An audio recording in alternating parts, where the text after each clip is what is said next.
suis Junior Woody, représentant COGEP Suisse. Je suis Emeko de la Hollande. Bonjour, moi c'est Aude Stéphane, c'est pas Véronique Aïno. Voilà, je représente ADG aujourd'hui parce que mon président n'est pas là. Je vous remercie de m'avoir avec vous. Et puis voilà, je représente l'Angleterre. Mon président n'est pas là, comme vous voyez, donc voilà. Merci. Je suis le représentant du COGEP à Luxembourg. Pour un sommet comme celui-là, les camarades de Luxembourg ont choisi de les représenter ici. Donc vous avez la salutation de tout le monde à Luxembourg. Voilà, je vous dis merci. Je suis venu ici parce qu'il était de mon devoir d'être à vos côtés dans l'épreuve que traversent tous les Ivoiriens, mais que vous traversez plus particulièrement en tant que militant du COGEP. Vous qui avez choisi de marcher avec quelqu'un qui est dans le désert. Vous qui avez choisi de marcher avec quelqu'un à qui tous les coups sont portés. Vous qui avez choisi de marcher avec quelqu'un qui a donné sa vie pour la Côte d'Ivoire, bien que cela ne soit pas toujours reconnu. Vous qui prenez les coups également pour lui, il était de mon devoir d'être là pour vous dire que, au-delà de ma qualité d'avocat, et je l'ai dit dans l'avant-propos du livre que nous avons coécrit, le ministre et moi, il est d'abord de mon devoir d'être un frère, un ami pour lui, un parent, une épaule sur laquelle il peut s'appuyer, sur laquelle il peut s'épancher, une oreille à laquelle il peut parler et une bouche qui peut transmettre également son état d'esprit et son état d'âme. Et dans ce devoir-là, vous devez être sûr d'une chose, c'est que nous sommes résolus, nous sommes décidés à faire triompher la vérité. Et cette vérité est en marche, comme vous l'avez constaté, au travers de ce procès. Et à la fin de cette année, qui a vu le début de ce procès, vous êtes aujourd'hui en mesure de voir que vous n'aviez pas tort de défendre Charles Blé Goudé, d'être à ses côtés. Charles Blé Goudé n'est pas un criminel.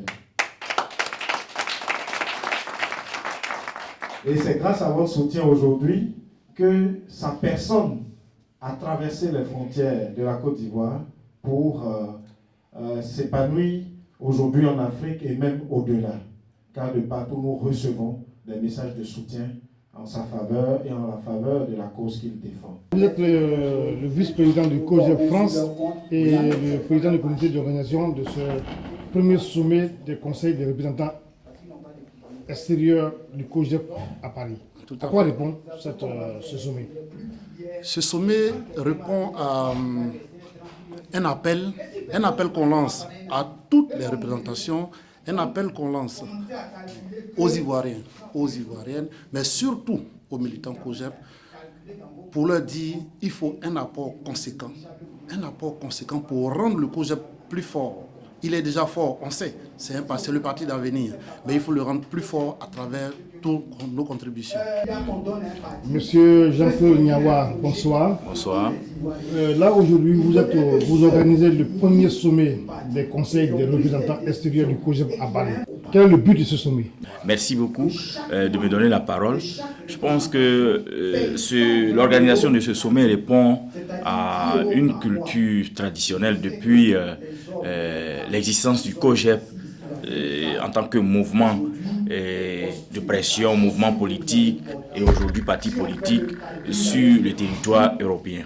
Et comme je l'ai dit tout à l'heure dans mon intervention, le COGEP au début a décidé de travailler en symbiose avec toutes les représentations. Donc chaque année, nous nous retrouvions depuis Londres, Paris, Genève, Berlin, pour que nous puissions définir nos actions ensemble. Donc, ce sommet répond à cet aspect. Aujourd'hui, en tant que parti politique, c'était pour nous une manière de réfléchir sur les stratégies à avoir pour que notre parti puisse être connaître tant à l'extérieur que à l'intérieur de la Côte d'Ivoire voilà. Et donc, c'est des stratégies que nous voulons, c'est des réflexions que nous voulons élaborer lors de ce sommet. Ok, j'ai été promis par rapport au travail qui a été fait, parce que je suis au COGEP depuis 2 ans après sa naissance. J'ai été investi, je pense, en 2005 comme représentant du COGEP en Suisse. Et puis après Patrice Coutet, j'ai été nommé en 2014 comme le président du Conseil européen d'abord. Et puis vice-président chargé de la diaspora et des représentations. Et puis maintenant, après que le mouvement se soit transformé en parti politique, devenu secrétaire exécutif chargé de la diaspora et des conseils des représentations d'outre-mer, c'est-à-dire l'Amérique, l'Asie, l'Océanie, l'Europe. Ça pour me donner encore une charge pour installer et implanter le COGEP à l'extérieur de la Côte d'Ivoire, sur tous les continents qui ont été cités. Donc ma fonction, c'est d'implanter le mouvement, c'est de consolider l'existence du COGEP à l'extérieur et en même temps aussi soutenir le secrétariat exécutif en Côte d'Ivoire. Le COGEP aujourd'hui est à combien d'implantations au niveau de l'Europe? Je pense que nous sommes dans les grands pays comme l'Espagne, l'Allemagne, la Belgique, le Luxembourg, la Suisse, l'Angleterre, la France, l'Italie. Nous sommes, on a une représentation, mais qui, de par la crise de l'Italie, le représentant a immigré en France, et donc nous sommes en train de revoir. Nous sommes en train de voir aussi en Scandinavie, nous avons quelqu'un voilà, qui bientôt va être investi. Nous avons aussi, après l'Europe, une représentation en Amérique du Nord, c'est-à-dire aux États-Unis. On a des contacts au Canada et puis des contacts au Mexique. Voilà. Bonsoir, monsieur le porte-parole du ministre Charles Blé Goudé. Oui, bonsoir. Voilà. Comment se porte le ministre Charles Blé Goudé? Le ministre Charles Blé Goudé se porte très bien. Simplement, le 8 de ce mois, il a eu un malaise dû à son état de fatigue générale. Il a été très vite récupéré par le service médical de la CPI et les choses vont très bien. Ce qui a fait qu'avant-hier, hier, il a pu assister au procès. Monsieur le porte-parole, dites-nous en un mot, depuis maintenant pratiquement pas loin d'1 an que le procès a commencé et nous voyons défiler des témoins qui viennent des fois à charge, qui se transforment à témoins à décharge. Alors vous, en tant que porte-parole de Blé Goudé, comment est-ce que vous voyez la suite de ce procès? Mais disons que le temps est un autre nom de Dieu et le temps a joué beaucoup en faveur du ministre Charles Blé Goudé et en faveur du président Laurent Gbagbo. Tous les témoins, les 24 témoins qui sont passés aujourd'hui, disons clairement qu'au moins sur les 2 tiers de ces témoins ont été des témoins à décharge. Et c'est des témoins qui sont venus reconnaître tout simplement l'inactivité du président Laurent Gbagbo et de son ministre Charles Blé Goudé dans ce qui a ensanglanté la Côte d'Ivoire. Donc au jour d'aujourd'hui, nous sommes fiers que c'est parce qu'ils n'ont rien fait qu'ils sont là-bas. Nous sommes aujourd'hui très très heureux de savoir que des témoins à charge sont devenus des témoins à décharge pour eux et qui ont identifié véritablement qu'ils ne sont pas des xénophobes, ils ne sont pas des hommes violents, ils ne sont pas tout ce dont la presse internationale ou même Ouattara a voulu qu'ils soient. Bon, disons bien que depuis 1998 jusqu'à en 2000 avec le traité de Rome, que c'était déjà un engouement pour le monde entier de voir la mise en place d'une cour pénale internationale. Mais très tôt, cette cour pénale internationale s'est muée en une cour internationale pour les Africains insoumis et aux colons. Et donc, à partir de cet instant, l'arrivée du président Laurent Gbagbo à la CPI et de son ministre Charles Blé Goudé a montré, à partir de l'internationalisation de leur procès a montré au jour d'aujourd'hui que la CPI n'est qu'aux commandes de certains Occidentaux, disons bien le mot, de la France et de l'Angleterre. Et donc, il fallait à partir de cet instant que tout ce qui se fait à la CPI, ce n'est que sur des intérêts économiques, ce n'est que sur des intérêts financiers des organisations internationales dans les pays africains. Donc, raison pour laquelle l'Afrique du Sud, qui est l'un des plus grands pays de l'Afrique, et avec certains pays comme la Gambie, comme le Burundi, ont demandé le retrait. Et donc, nous avons aussi le Kenya, l'Ouganda, qui aussi vont demander le retrait. Et en disant aussi, nous sommes très heureux lorsque l'un des pays les plus puissants du monde retire sa signature du traité de Rome, qui est la Russie. Donc, ça montre déjà que la CPI va vers sa mort, comme la SDN, la Société des Nations, est allée vers sa mort après la Seconde Guerre mondiale, pour mettre en place l'Organisation mondiale, l'ONU. Donc, la CPI va disparaître, ça c'est clair, et nous aurons un autre coup, qui sera encore mieux, et qui va être une justice nationale et internationale. Bonsoir Ahmed. Bonsoir. Vous êtes en tout cas l'un des défenseurs du ministre Charles Blé Goudé. Vous êtes aujourd'hui au premier sommet du Conseil des représentants. Quelle justifie votre présence ici? Je vous remercie.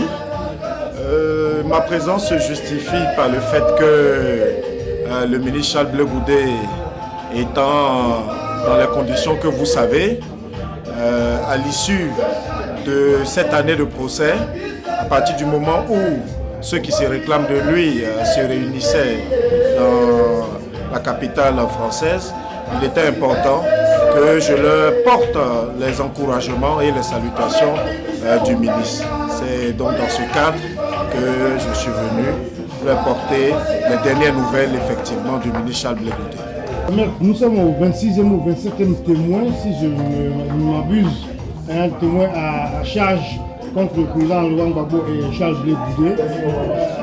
Que pensez-vous vraiment du déroulement de ce procès-là? À l'issue de cette première année de procès, effectivement, nous sommes pris par un sentiment ambivalent.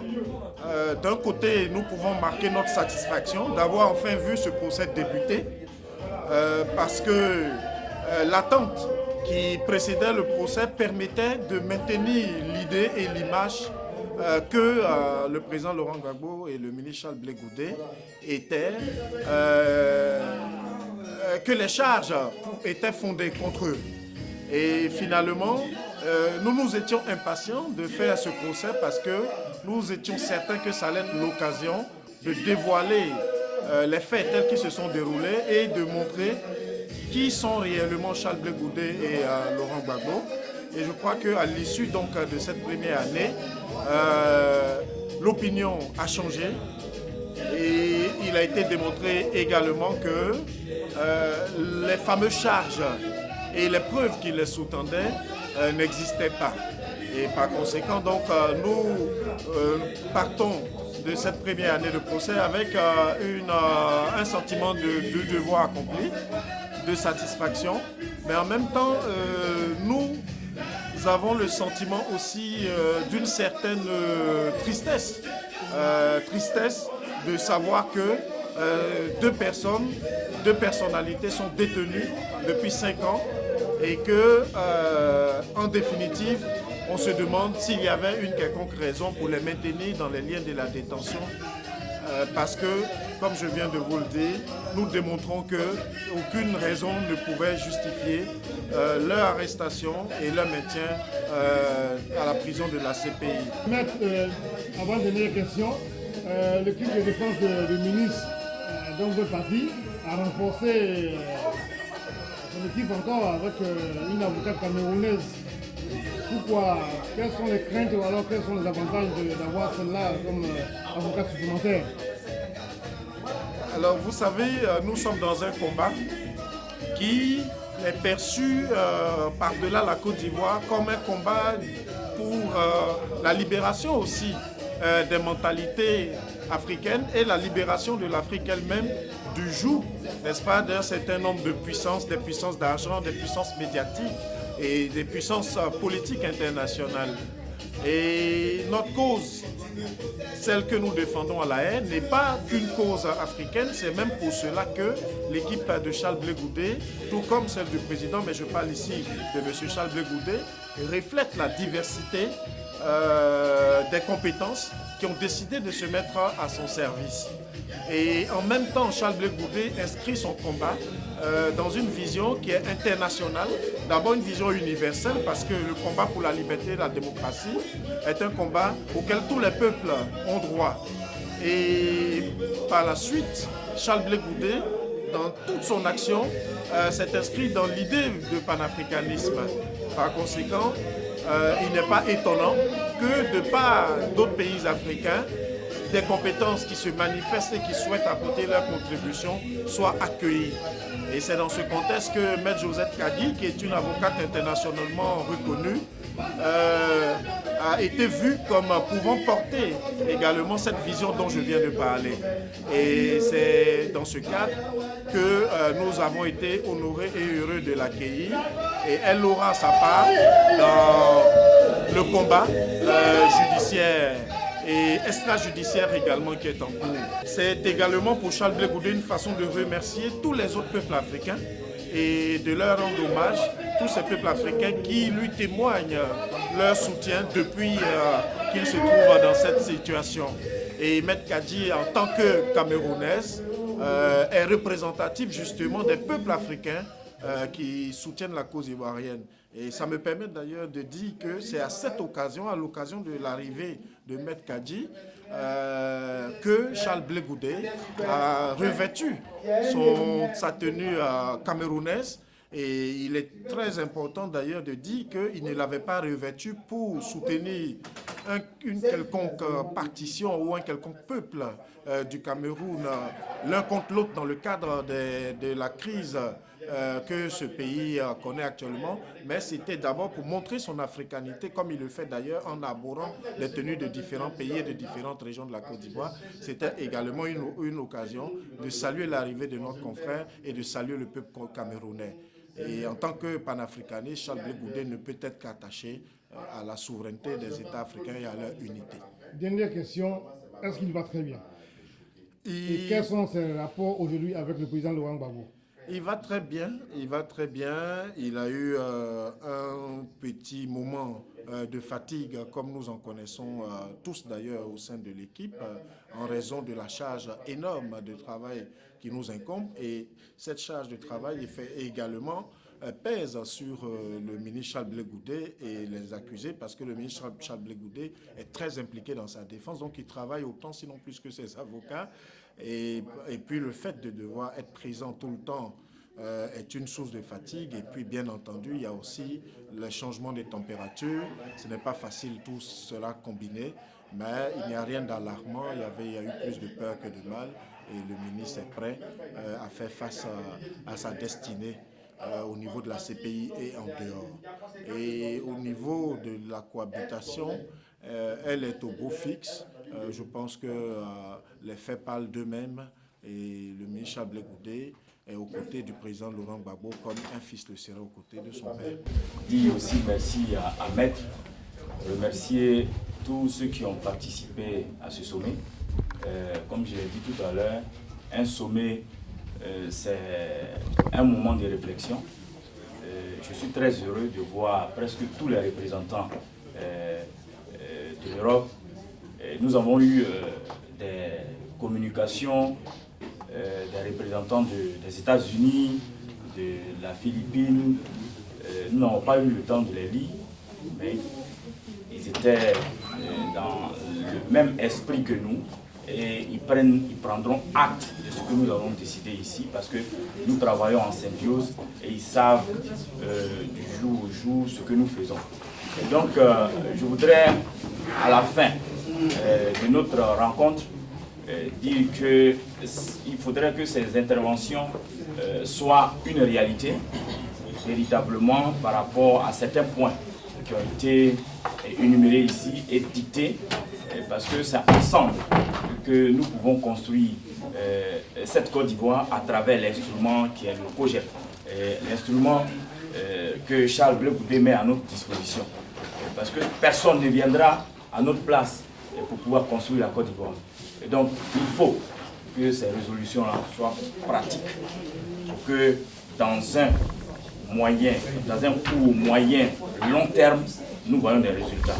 Je l'ai dit tout à l'heure que j'ai fait exprès de reconduire ces commissions pour que nous voyions l'évolution. Parce que il faut, on dit, bon, il y a beaucoup de discours, mais en politique, il faut aussi des théories.